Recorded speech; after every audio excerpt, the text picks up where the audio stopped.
আমরা সকলেই জানি লাদেনকে তৈরি করেছিল আমেরিকা। ওয়ার্ল্ড ট্রেড সেন্টার ধ্বংস করেছিলেন সেই লাদেন।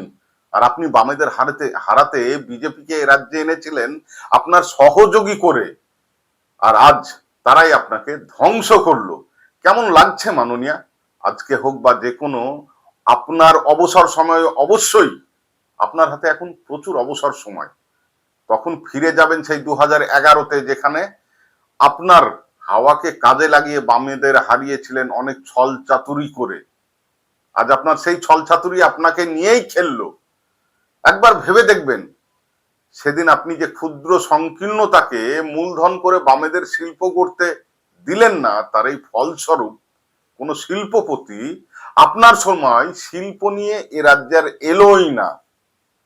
অথচ আপনি 2011-র ভোটের আগে বলেছিলেন আপনার জন্যে এরা শিল্পপতি লাইন দিয়ে দাঁড়িয়ে আছে, আপনার উন্নয়ন নিয়ে প্রচুর পরিকল্পনা মাথায় ঘুরছে।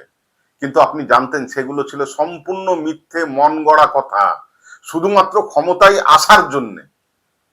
তখন আপনি ভোটে জেতার জন্য হাজার হাজার মিথ্যে এবং মন গড়া কথা বলে গেছেন।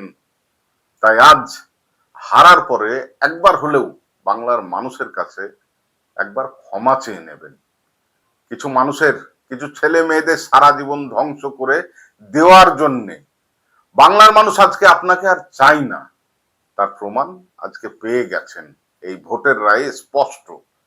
এই কটা বছর নির্লোভ সেজে যে হাজার হাজার কোটি টাকা আপনি সহ আপনার ভাইপো কামিয়েছেন, সেটা নিয়ে বাকি জীবন খুব সুন্দর স্বাচ্ছন্দ্যে কাটান। জানি তাতে আপনার এবং আপনার ভাইপোর ভালোভাবেই চলে যাবে। আমরা জানি আমাদের বুদ্ধবাবুর মতন এক কামরার ঘর থেকে মাথা উঁচু করে পৃথিবী ছাড়তে পারবেন না আপনি। কেন কি শ্রীঘরে যে আপনাকে ডাকছে মাননীয়া। আমরা বামপন্থী, আমরা আমাদের লড়াই ঠিক লড়ে নেব, কিন্তু আপনি আর লড়তে পারবেন না। কারণ কাল থেকে আপনার দলে আর কেউ ঝান্ডা ধরার মতো কোনো নেতা কর্মী থাকবে না।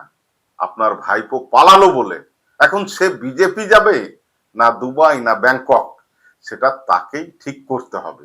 তবে এটা সত্যি, বিজেপির যেই মুখ্যমন্ত্রী হন না কেন, আপনার ভাইপোর থেকে তার যোগ্যতা অনেক অনেক বেশিই হবে।